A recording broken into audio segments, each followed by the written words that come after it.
बिस्मिल्लाहिर्रहमानिर्रहीम। नाजरीन, आप देख रहे हैं प्रोग्राम न्यूज़ और मैं हूं आपका मेज़बान एहसन रज़ा। नाजरीन, एक के बाद एक बहरान और कल की सारी सूरत हाल आपके सामने रही। अवाम सड़कों पर जो हैं रुलते हुए नज़र आए और हालत उनकी गैर हो गई बेचारी अवाम, और कर भी क्या सकती है। फिर उसके बाद पेट्रोल के हवाले से मुज़ाकरात भी हुए, कामयाब हुए, मगर क्या तवक्को है कि आइंदा ऐसा नहीं होगा। सूरत हाल बड़ी गंभीर है।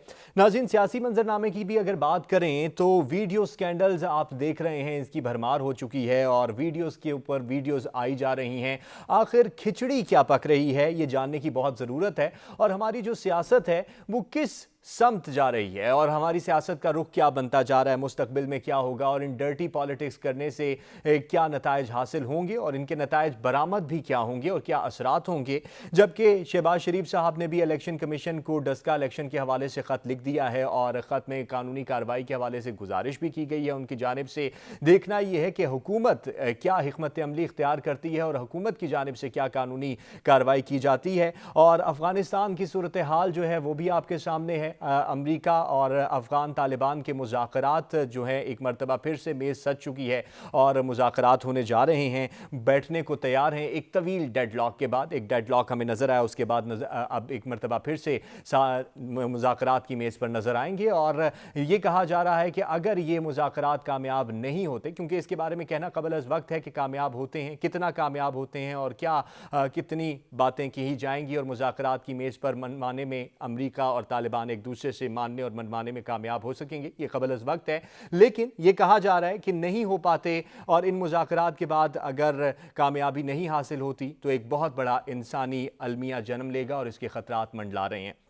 नाज़रीन, कल के वाक़े की अगर बात करें, पेट्रोल के हवाले से बात करें और हमारी आवाम जिस तरह सड़कों पर रुलते हुए नज़र आई, तो इस वक्त हमें ज्वाइन कर चुके हैं तर्जुमान petroleum dealer association Noman Bhatt साहब। नोमान भट्ट साहब, बहुत शुक्रिया। सर, सारी सूरत हाल आपके सामने रही और फिर मुज़ाकरात भी हुए, बिलाखिर कामयाब भी हुए। सर, सबसे पहले तो मैं आपसे ये जानना चाहूँगा नोमान भट्ट साहब कि कितना मार्जिन जो है बढ़ाने पर इत्तफाक हुआ है आपके माबैन और हुकूमत के दरमियान। जी, हमारा जो मार्जिन मुआहिदा जो तय हुआ है हमारे चेयरमैन साहब का गवर्नमेंट के साथ, वो 99 पैसा पर लीटर पेट्रोल पे हुआ है और डीजल के ऊपर 83 पैसा पर लीटर जो डिसाइड हुआ है कल हमारा। नुमान भट्ट साहब, यहाँ पर यह भी फरमाइएगा कि मार्जिन जो है बढ़ाने की बातें बहुत ज़्यादा हो रही थी और इसको हाई भी मिली, लेकिन साथ साथ मैं आपसे ये जानना चाहूँगा कि इस मार्जिन के अलावा और क्या क्या मुतालिबात हैं पेट्रोलियम डीलर्स एसोसिएशन के। सर, हमारा एक ही पॉइंट था हम्म। डीलर की जो मार्जिन का रिवीजन का, अदरवाइज और तो अभी कोई इश्यू हमारा नहीं है। सही, और कोई इशू आपका इस वक्त नहीं चल रहा, सिर्फ अभी तक मार्जिन के हवाले से मुतालिबात चल रहे हैं और वो भी जी सर, मुज़ाकरात वन हुए, पॉइंट। कामयाब हुए। सर, ये बताइएगा कि कुल मिलाकर कितने पैसे बढ़े हैं और फी लीटर जो पेट्रोल है उसकी कीमत कितनी हो जाएगी। सर देखें, ये अभी कबल अज वक्त है। ईसीसी से जब अप्रूव होगा हमारा मार्जिन, अभी ये डिसाइड हुआ है कि कितना मार्जिन हमारा बढ़ना है। 99 पैसा पेट्रोल पे बढ़ना है, 83 डीजल पे बढ़ना है, जो मार्जिन हमें गवर्नमेंट ने कमिट किया है। ये अभी ईसीसी से अप्रूव होगा, उसके बाद ये प्राइस के अंदर ऐड होगा। अभी तो कबल अज वक्त है कि अप्रूवल, सब्जेक्ट टू अप्रूवल है ये। सही सर, जिसे आप फरमा रहे हैं कि सब्जेक्ट टू अप्रूवल है और हुकूमत अगर थोड़ी सी देर इसमें करती है तो आपकी क्या आइंदा की हिकमत अमली होगी। जिस तरह अभी हमें नज़र आया कि पेट्रोल बहरान हमारे सामने रहा और जो पेट्रोल पंप्स हैं वो भी बंद कर दिए गए, तो क्या इसी हिकमत अमली को दोबारा से इख्तियार किया जाएगा। देखें जी, हम टॉक्स तो करेंगे। जो इन्होंने कमिटमेंट की है, इनके मिनिस्टर्स ने जो बयान दिए हैं, सारा आपने भी देखा है, मीडिया पे भी चला है, एक कमिटमेंट हुई है। तो अगर कमिटमेंट को कोई पूरा नहीं करता तो उसके ऊपर लाए अमल तो बनाया जाएगा। सर, लाहे अमल यही तो मैं आपसे जानना चाह रहा हूं, क्या हिकमत अमली इख्तियार की जाएगी। जिस तरह आपने अभी नहीं, पेट्रोल फिर ये पंप्स दोबारा बंद कर दिए, तो दोबारा जो आइंदा भी पेट्रोल पेट्रोल पंप्स स्टेशन। बंद होंगे या फिर आवाम को थोड़ी बहुत सप्लाई दी जाएगी, तो जिस तरह आवाम सड़कों पर रुलते हुए नजर आए यही मंजरनामा दोबारा दोहराया जाएगा। इस हवाले से फरमाइएगा। इस स्ट्राइक की कॉल दोबारा दी जा सकती है। अच्छा। ऐसा नहीं है कि अगर मुतालिबात, हमारे जो चीजें कमिटमेंट हुई हैं, वो अगर पूरी नहीं होंगी विद इन टाइम, तो हम दोबारा भी स्ट्राइक पे जा सकते हैं। और ये तो गवर्नमेंट ने अब हमें क्लियर करना है, जल्द से जल्द क्लियर करे, अदरवाइज फिर ये सिचुएशन आप दोबारा देख सकते हैं। सही कमिटमेंट पूरी होंगी तो तभी देखा जाएगा कि क्या हिकमत अमली इख्तियार की जाती है। सर आखिरी बात आपसे जानना चाह रहा हूं कि किन जो गवर्नमेंट के नुमाइंदे हैं उनसे आपके मुज़ाकरात हुए और क्या क्या बातें हुई हैं मुज़ाकरात की मेज़ पर? देखें जी, गवर्नमेंट की तरफ से डॉक्टर अरशद साहब हैं, सेक्रेटरी हम्म। पेट्रोलियम, और उनकी पूरी मिनिस्ट्री की जो टीम है वो थी। और हमारी तरफ से, एसोसिएशन की तरफ से, हमारे चेयरमैन साहब थे अब्दुल समी खान साहब, जो कि हमें लीड कर रहे थे, उनके माबैन ये चीजें तय हुई। सही, बहुत शुक्रिया। पेट्रोलियम डीलर्स एसोसिएशन के तर्जुमान नुमान भट्ट साहब हमारे साथ मौजूद थे। उस दिन तमाम सूरत हाल पर उन्होंने हमें ब्रीफ भी किया और बताया भी कि आइंदा की हिकमत अमली देखी जाएगी कि हुकूमत कितना कमिटमेंट पर कामयाब होती है और वो जितने उन्होंने वादे हमारे साथ किए हैं वो उन कितने पूरे कर पाएगी हुकूमत, और ये एक बहुत बड़ा सवाल है। और सियासी मंजरनामे पर बात करेंगे, अभी ब्रेक पर जा रहे हैं, वापस आते हैं और इसी तमाम सूरत हाल को लेकर और सियासी मंजरनामे को लेकर बात करेंगे। हमारे साथ रहिएगा। वेलकम बैक जी। नाजरीन, आपने सूरत हाल सारी देखी पेट्रोल के हवाले से और फिर आवाम की हालत भी देखी। अब बड़ी अबतर थी, गैर थी, और आवाम जो है इसी तरह मुसीबतें और मसाइल बर्दाश्त करते आ रहे हैं और करते भी चले जा रहे हैं इसी सूरत हाल पर। और सियासी मामलात भी जो हैं वो दिन ब दिन बदलते हुए हमें नज़र आ रहे हैं। तो जनाब मोहसिन रज़ा ख़ान साहब हमें ज्वाइन कर चुके हैं स्टूडियो में, सीनियर सहाफ़ी हैं, तजियाकार हैं। मोहसिन साहब बहुत शुक्रिया। सर, कल की सारी सूरत हाल आपने भी देखी और पेट्रोलियम बहरान एक के बाद एक बहरान और बहरान पे बहरान आ रहे हैं। सर, हुकूमत क्या कर रही है, क्यों नहीं काबू कर पा रही इन बहरानों को? असल में जो माफियाज हैं वो खुल के सामने आ रहे हैं और हुकूमत की जो है इन मामलात पे गिरफ्त नहीं है। आप देखें कि ये पेट्रोल डीलर्स ने जो हड़ताल की थी, अब चाहिए तो ये कि हुकूमत भी कुछ सख्ती करे, क्वालिटी पे भी और बाकी चीज़ों पे भी। हमने देखा है कि अक्सर पेट्रोल पंप पे जो है वो उसमें मिट्टी का तेल भी मिलाते हैं और कम भी देते हैं पेट्रोल। और इस्लामाबाद में भी इंतज़ामिया ने मुख्तलिफ पंप पे छापे मारे तो किसी भी पंप पे जो है सही मिकदार में पेट्रोल नहीं दिया जा रहा था। तो अगर ये पेट्रोल डीलर्स एसोसिएशन अपने मुतालबात रखते हैं तो इनके साथ भी सख्ती से पेश आना चाहिए, क्योंकि इनकी वजह से लोगों की लाखों की गाड़ियाँ जो है तबाह होती हैं ख़राब पेट्रोल की वजह से। और अक्सर तो ये पेट्रोल बहुत कम डालते हैं। एक मेरे दोस्त पेशावर जा रहे थे तो उन्हें इत्फाक हुआ कि आधे रास्ते में ही उनका पेट्रोल ख़त्म हो गया, हालांकि वो टंकी उन्हें फुल करवाई थी। तो इसके पर हुकूमत को भी सख्ती इन पे करनी चाहिए।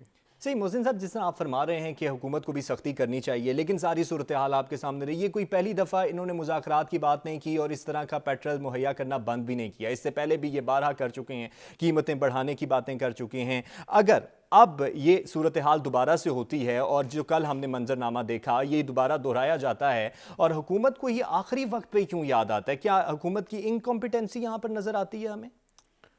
नहीं, इनकम्पिटेंसी तो हुकूमत की वो तो पहले से है और 3 साल से हम देख रहे हैं।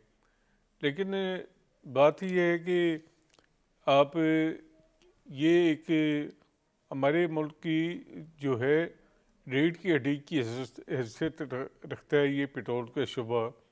और अगर इसमें ऐसे लोग होंगे जो ब्लैकमेलर होंगे और माफिया होगा तो वो भी बहुत ख़तरनाक है।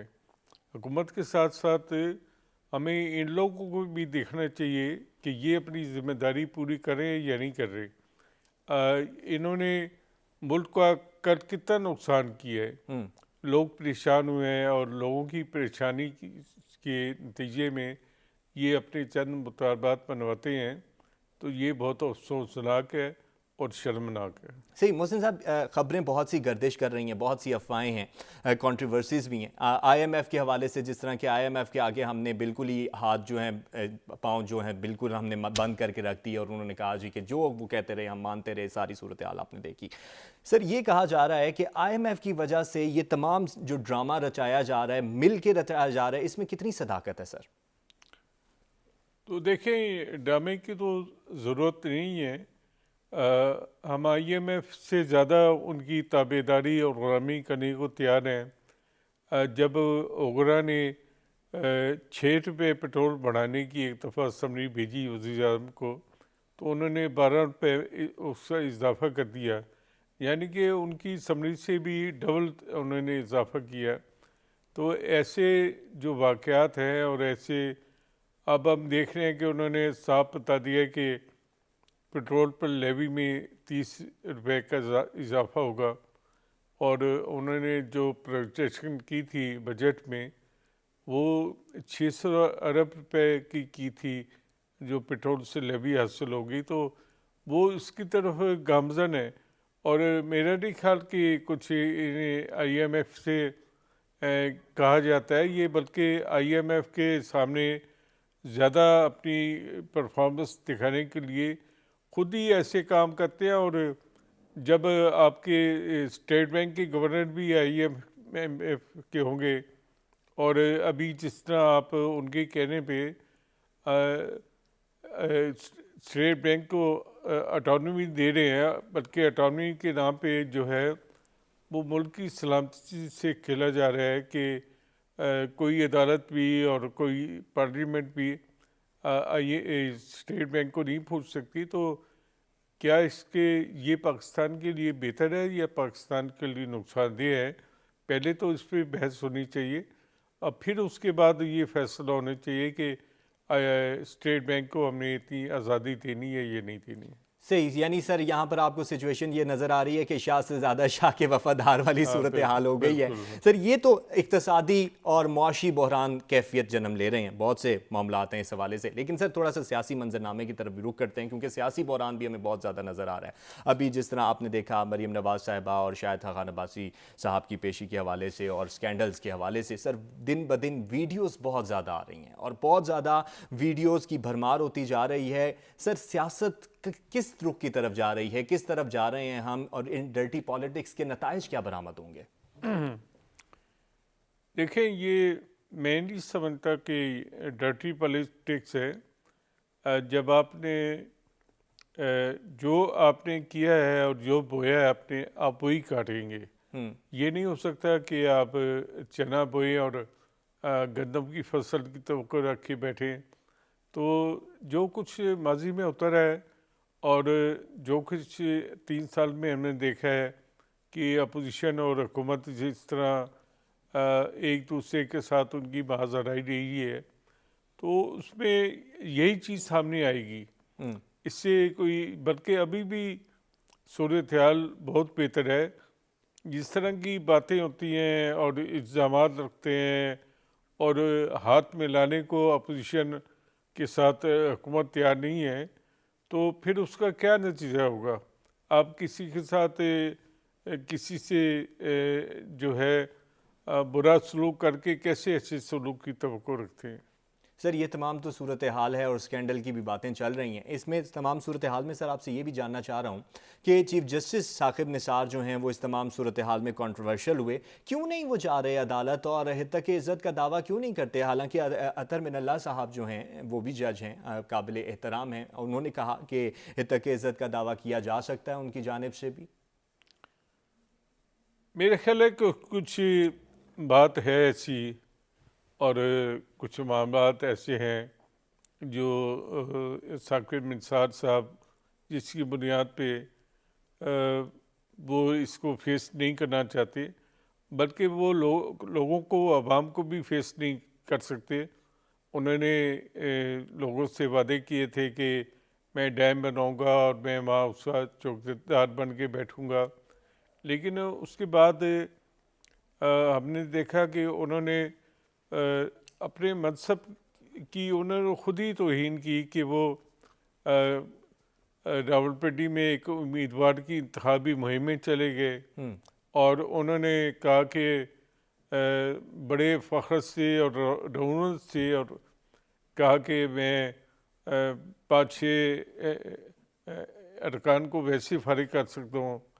तो तो ये बातें जो थी सर, ये सूरत हाल तो सारी हमें नजर आई, उनके टेन्योर में भी नजर आई कि बहुत से इंतजामिया के करने के जो काम थे वो करते रहे और आज खुद नोटिस की उन्होंने भरमार लगा दी। अगर अदालत की पूरी तारीख में देखा जाए तो सबसे ज़्यादा तो आज खुद नोटिस जो है निसार साहब ने लिए। मैं कहता हूँ कि जब वो चीफ जस्टिस थे तो उन्हें अपने मनसब के मुताबिक काम करना चाहिए था और कोई भी ऐसा काम नहीं करना चाहिए था जो उनके मनसब के मुनाफी हो। ये जो ऑडियो सामने आई है, इसका सबसे बेहतर तरीका तो ये है कि सुप्रीम कोर्ट इसका नोटिस ले और इस ऑडियो के फोरेंसिक टेस्ट बाकायदा कराए और फिर उसके बाद आगे काम चलना चाहिए। अगर साकिब निसार साहब इसमें मुलविस नहीं है और उन्होंने ये बात नहीं की है तो फिर उन तमाम लोगों के ख़िलाफ़ कार्रवाई होनी चाहिए जो कि जिन्होंने ये ऑडियो इस्तेमाल की है और इसे लेके आए सोशल मीडिया पे। और अगर ये बात दुरुस्त है जो इस ऑडियो में कही गई है और ये प्रोजेक्ट में साबित होती है तो फिर देखिए बांग्लादेश के चीफ जस्टिस की खिलाफ अदालत वहाँ फैसला कर सकती है, साबिक चीफ जस्टिस जो थे सुप्रीम कोर्ट के। तो साकिब निसार साहब के खिलाफ भी फैसला होना चाहिए अगर उन्हें इंसाफ का कत्ल किया है और अपने मनसब का गलत इस्तेमाल किया है और वो किसी के हाथ में खिलौना बने तो ये अब इसकी सारी जिम्मेदारी जो है वो सुप्रीम कोर्ट पे है कि वो जो उनके एक साबिक सरबराह के बारे में गलत फहमी या सही बात है इसका जायज़ा दे और सूरत हाल को वाज़ेह करे। अगर सुप्रीम कोर्ट ने इस पे एक्शन नहीं लिया तो इससे बहुत ज़्यादा खराबी पैदा होंगी और लोगों का पाकिस्तान की अदलिया पे एतमाद आहिस्ता आहिस्ता और कमज़ोर होगा। सही, अदलिया पर एतमाद आहिस्ता आहिस्ता कमज़ोर होगा, इंसाफ मिलना बहुत ज़रूरी है। बहुत शुक्रिया मोहसिन रज़ा खान साहब आपका वक्त देने के लिए। नाज़रीन, अवाम जो हैं वो पेचीदगियों में अब फंस चुके हैं और वो तलाश में हैं कि हक़ाइक़ क्या हैं, सच क्या है और सच कौन बोल रहा है। और इसी पर लीगल एस्पेक्ट्स पर बात करेंगे, स्कैंडल्स के हवाले से लीगल एस्पेक्ट्स पर बात करेंगे कि क्या क्या क्या कानूनी चाराजोइयाँ हो सकती हैं। तो जनाब बैरिस्टर वकास अब्रेज़ खान साहब हमारे साथ मौजूद हैं, उनसे मज़ीद बात करते हैं। बैरिस्टर साहब, बहुत शुक्रिया वक्त देने के लिए। सर, सबसे पहले तो मैं आपसे ये जानना चाहूँगा कि आपने देखा वीडियो स्कैंडल और मरियम नवाज साहिबा और शाहिद खान अब्बासी साहब की पेशी भी देखी और फिर उसके बाद चीफ जो इस्लामाबाद हाई कोर्ट के चीफ जस्टिस अतर मिनल्ला साहब हैं उनके रिमार्क्स भी आपने देखे। क्या खिचड़ी पक रही है सर? सारी सूरत हाल किस तरह देख रहे हैं?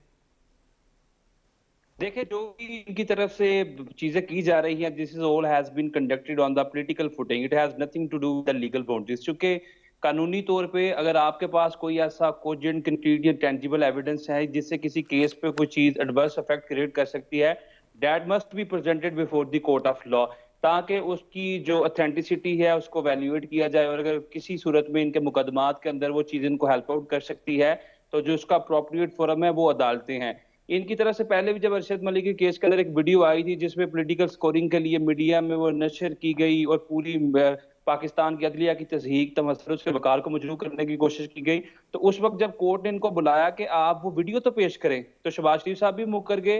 एट द सेम टाइम जब FIA ने मरीम नवाज साहबा से पूछा तो उन्होंने कहा कि ये वीडियो तो नासिर भट्ट साहब ने बनाई थी और उनके मोबाइल फोन में मौजूद है, आप उनसे लें। लिहाजा जहां तक ये जो ऑडियो इस वक्त जो लीक की गई है जिसको मंसूब किया जा रहा है जस्टिस साकिब निसार से, तो मैं ये समझता हूं कि तब तक इसकी कोई ऑथेंटिसिटी नहीं है। Just for the sake of argument हम ये भी मान लें कि ये जो ऑडियो लीक है किसी स्टेज पर जाके ऑथेंटिक भी प्रूव हो जाए, लेकिन इससे इनके केसेस को क्या फर्क पड़ सकता है? अल अजीजिया केस के अंदर इनको 7 साल सजा दी गई और एवनफील्ड रेफरेंस के अंदर 10 साल सजा दी गई और उसके अंदर जो बोन ऑफ कंटेंशन थी, जो लीगल प्रोपोजिशन थी वो ये कि वो कहां से एसेट्स आए, वो सोर्सेज बताएं, वो मनी ट्रेल बताएं जिनसे आपने ये तमाम तर जायदादें, तमाम तर प्रॉपर्टीज एस्टैब्लिश की। तो माजरत के साथ बड़ी मैं ये बात करना चाहूंगा कि इनके पास कोई ऐसा सोर्स नहीं है, इनके पास कोई जराए नहीं है, कोई मनी ट्रेल नहीं है। तो कोर्ट ऑफ लॉ में आप सिर्फ महज हवाई किले तमीर करने से या हवाई बातें करने से अपना केस या काज प्रूव नहीं कर सकते until unless you do not have probative force of evidence।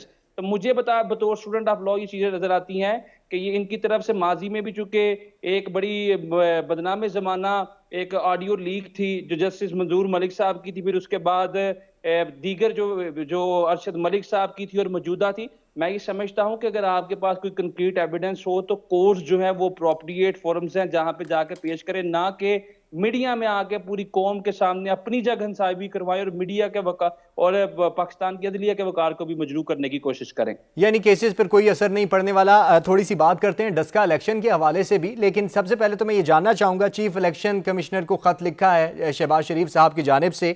Sir ये फरमाइएगा कि इलेक्शन कमीशन के डोमेन में जो कानूनी कार्रवाई करने के इख्तियारात हैं वो क्या क्या हैं? देखिए, इलेक्शन कमीशन ऑफ पाकिस्तान जो है बड़ा एक ऑथोराइज्ड इंस्टीट्यूशन है जिसके फंक्शंस जो हैं वो लामहदूद हैं, specially so far as the conduction of election. और आपने ये देखा कि डस्का का election this was one of the those election in the judicial and political history of Pakistan के जिसको ओवरनाइट टर्न डाउन कर दिया गया। आपको याद होगा कि सिर्फ 4 हलकों की बात की गई थी और 126 दिन का धरना दिया गया था, फिर भी हल्के नहीं थे खोले गए, दोबारा इलेक्शंस नहीं थे करवाए गए।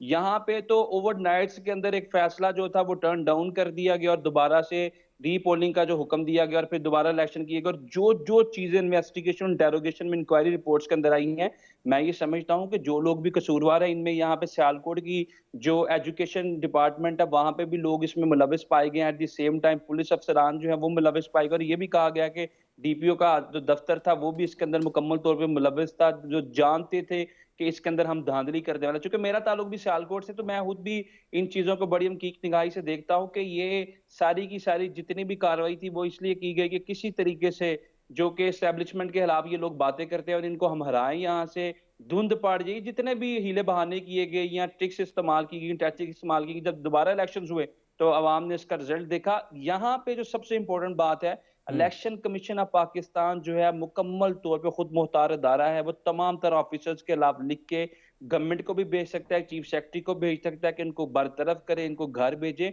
क्योंकि आयन का आर्टिकल 218, 220 और 222 जो है वो मुकम्मल तौर पे जो इलेक्शन कमीशन ऑफ पाकिस्तान को अथॉरिटी देता है। स्पेशली 220 के अंदर कैटेगोरिकली लिखा गया है कि तमाम तरह फेडरल एजेंसीज, तमाम तरह प्रोविंशियल एजेंसीज, पुलिस और जितनी भी स्टेट की मशीनरी है, उनका काम है to aid and assist the election commission for conducting election. और ये जहां पे ये समझे कि किसी की नेग्लिजेंस थी, किसी ने धांधली की, किसी ने 2 नंबरी की, तो ये मुकम्मल तौर पे खुद मुख्तार है कि उसके खिलाफ कार्रवाई करें या अदालतों में रेफरेंस दायर करें और इनको तो इन लोगों को जो है मंतकी इंजाम तक पहुंचाएं या इन लोगों के खिलाफ जो भी कानूनी कार्रवाई करें, ताकि एक प्रेसिडेंट तो सेट किया जाए कि अब आप अवाम का मैंडेट चोरी करने लगे। और ये तमाम सरकारी ऑफिसर जो कि इसी अवाम के टैक्स की कमाई से ये अपना पैसा लेते हैं, अपनी सैलरी से लेते हैं, इनको थोड़ा सा एहसास करना चाहिए। जो आपकी जो लॉयल्टी है, आपकी जो सिंसियरिटी है, that must be bestowed toward the state, not towards the government. Sir election commission मुकम्मल तौर पर बाइख्तियार है, वो घर भी भेज सकता है। यहां पर यह फरमाइएगा कि हुकूमत के पास क्या है डिफेंसिव सतह पर लड़ने के लिए, क्या वो लीगली कार्रवाई कर सकते हैं?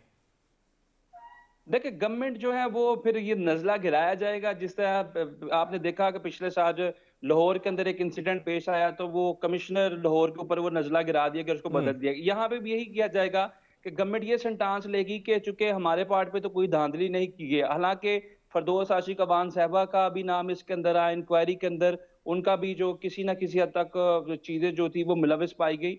लेकिन अगर सिर्फ सरकारी मुलाजमिन की हद तक बात की जाएगी तो गवर्नमेंट ये जरूर सेंटांस लेगी या जरूर मौका अपनाएगी कि हमने तो इन लोगों को नहीं कहा था कि आप किसी किस्म की करप्शन करें, तो हम पे ही नजरा ना गिराया जाए। और ये तमाम की तमाम चीजें जो मुझे बाहर नजर आती हैं, एक तो हमारा जो एजुकेशन डिपार्टमेंट है, यहाँ के जो सीईओ हैं, शायद उनको ये बेयर और फोर्टिट्यूड करनी पड़े। एट द सेम टाइम जो डीपीओ थे यहाँ पे नियाजी साहब, वो तो पहले ही बदल चुके हैं। एट द सेम टाइम जो आरपीओ गुजरांवाला थे उस वक्त, उनको भी फुल फोर तब्दील कर दिया गया था। तो ये तमाम की तमाम चीजें गवर्नमेंट ये सेंटांस लेगी कि हमने तो फिल फोर जिन लोगों के खिलाफ कंप्लेंट्स आई, जिन लोगों के खिलाफ शिकायत आई कि ये धांधली में मुलविस थे, we turn down them from their jobs, उनको हमने उनके ऑफिस से निकाल दिया, ओएसडी बना दिया। और ये क्या है कि ये सेटिस्फाई करने की कोशिश करेंगे, सही ये कह के सेटिस्फाई करने की कोशिश करेंगे और नजला गिरा दिया जाएगा जो नीचे काम करने वाला तबका है उसके ऊपर। तमाम सूरत हाल सामने है। नाज़रीन, ब्रेक पर जा रहे हैं और अफगानिस्तान सूरत हाल पर वापस आकर बात करेंगे क्योंकि मुज़ाकरात की मेज सज चुकी है। हमारे साथ रहिएगा।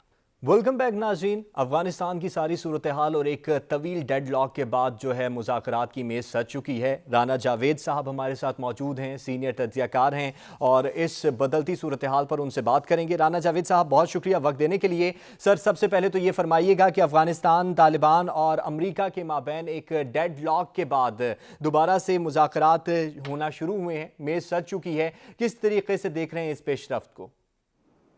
देखिए, मुज़ाकरात के as a matter of fact कभी भी उनका जो दौर है ख़त्म नहीं हुआ।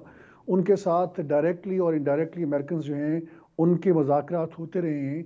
CIA चीफ जो है वो काबुल में था 1-2 महीने पहले और उनसे तालिबान की लीडरशिप से उनकी भी मुलाकातें होती रही हैं।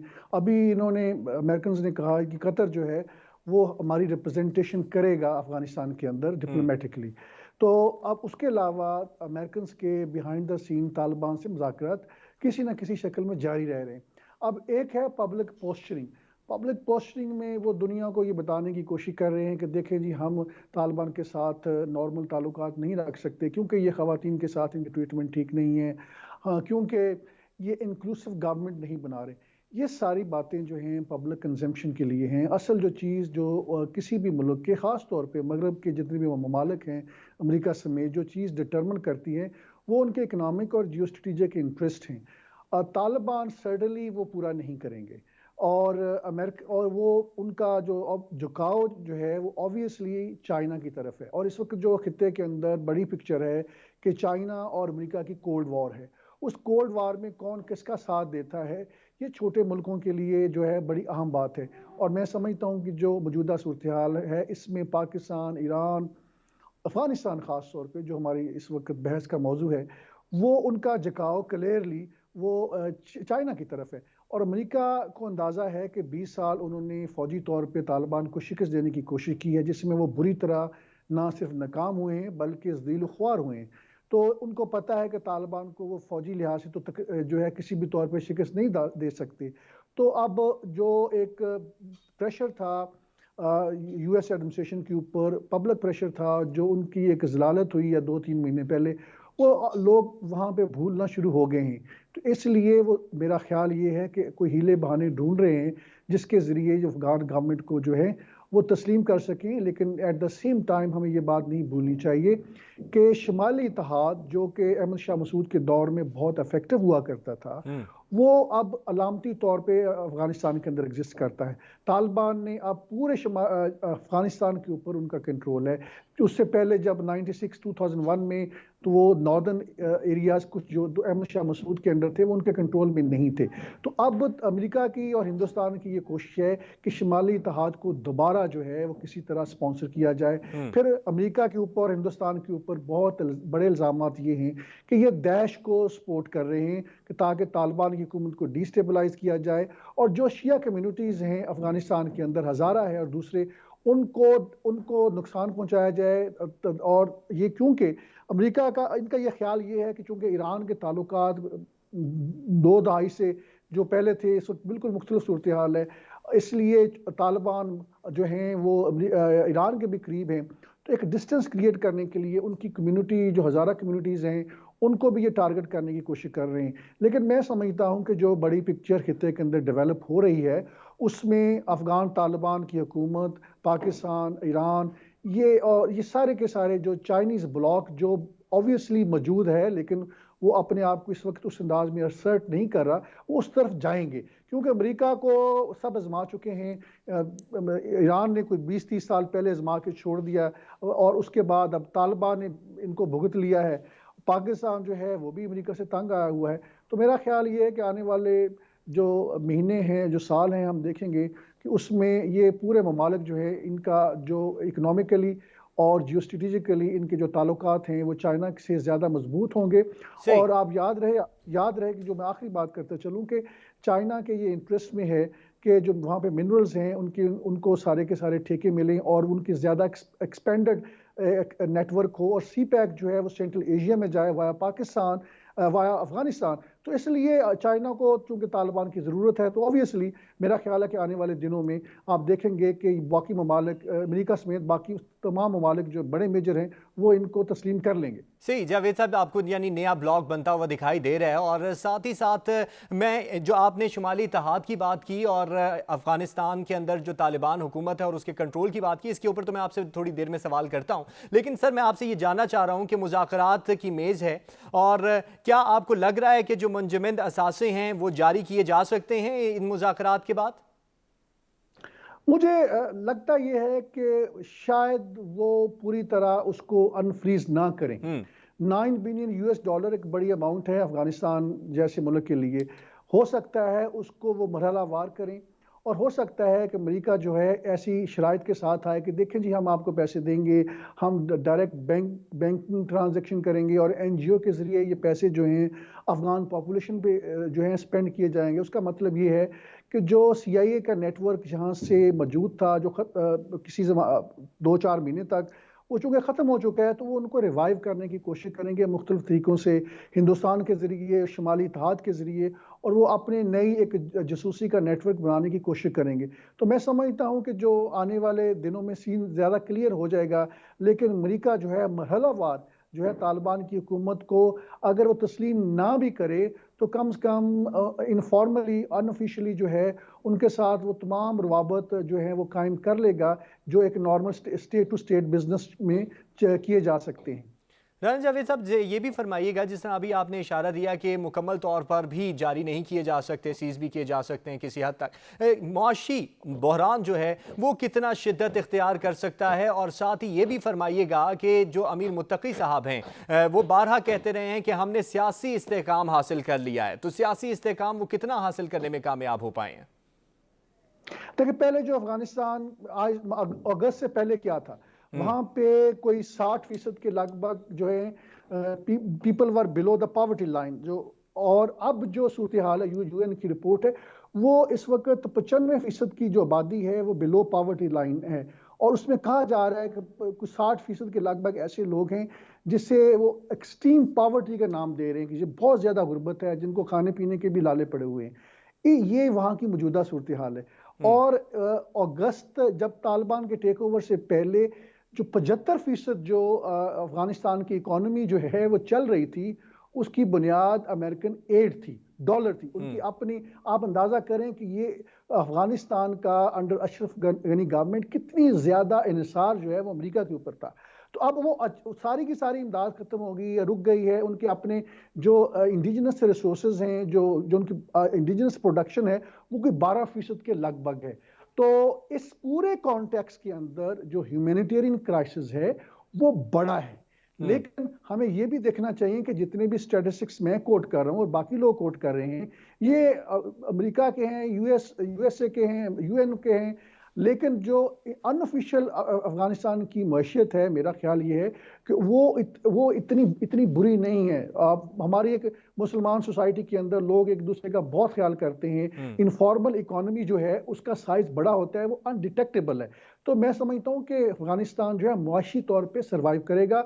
हमारे जो 2700 के लगभग लंबी हमारा उनका बॉर्डर लाइन है, उनके ज़ाहिर स्मगलिंग रूट अभी भी मौजूद हैं और पाकिस्तान हेल्प भी कर रहा है। हमारी तो मजबूरी है, हम उनको तस्लीम करें या ना करें, अफगानिस्तान पॉपुलेशन का जो बोझ है वो हमारे ऊपर है।